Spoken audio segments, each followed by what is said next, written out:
cause est juste. 7 octobre dernier, sur le parvis du Parlement européen à Strasbourg, un drôle de nuage de protestation. Vers le ciel pour leur montrer qui on est. Cigarettes électroniques au point, une assemblée de ceux que l'on appelle désormais les vapoteurs venus expirer leur colère. Dans leur collimateur, un projet au cœur de la directive européenne sur les produits du tabac vécu comme une menace, transformer le plaisir de ces anciens fumeurs en médicament. Ce qu'il faut aujourd'hui, c'est que la cigarette électronique puisse faire concurrence au tabac. Si demain on la renvoie en pharmacie, cette concurrence disparaîtra. Pour les accros à la nicotine, ça voudra seulement dire retourner à la cigarette. Et pour les nouveaux consommateurs, ça sera toujours la même rengaine. 25 à 30% des Européens vont continuer à fumer, commencer à fumer et continuer d'en mourir.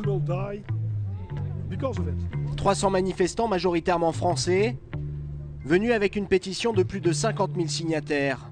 Si la cigarette électronique dérange, selon eux, c'est justement parce que son succès menace deux lobbies très influents au Parlement européen, tabac et industrie pharmaceutique. Que le chiffre d'affaires de la cigarette électronique en France a dépassé le chiffre d'affaires des substituts nicotiniques. On a l'industrie du tabac qui a perdu 8% de ses clients et ils sont tous en train de se dire merde, faut récupérer le marché. David contre Goliath. Selon la presse anglo-saxonne, les plus gros acteurs du tabac, Philip Morris en tête, auraient dépensé près de 100 millions d'euros pour influencer les parlementaires européens sur cette directive.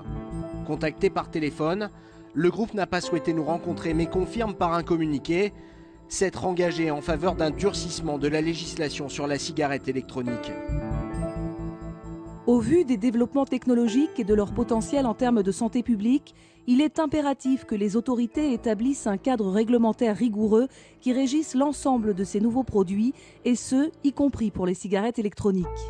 Du coup, derrière les vapoteurs, d'autres industriels venus défendre une filière en plein essor. Plus de 200 millions de chiffres d'affaires et 3000 emplois créés rien qu'en France par la cigarette électronique.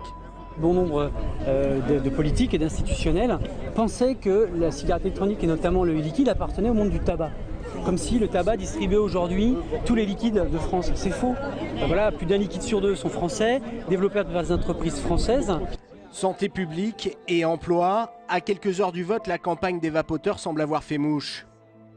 Face à eux, une eurodéputée britannique, auteure d'un amendement pour contrer cette classification en médicaments. Pour demain, je ne peux rien garantir, mais normalement, on doit avoir majorité parce qu'on est maintenant 3 groupes. Exactement. 40 000 signatures françaises. Oh.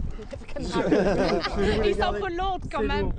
Le lendemain, la victoire sera beaucoup plus large que prévu, malgré l'avis négatif de la députée en charge de la directive. Par 100 voix d'écart, la cigarette électronique ne sera pas un médicament.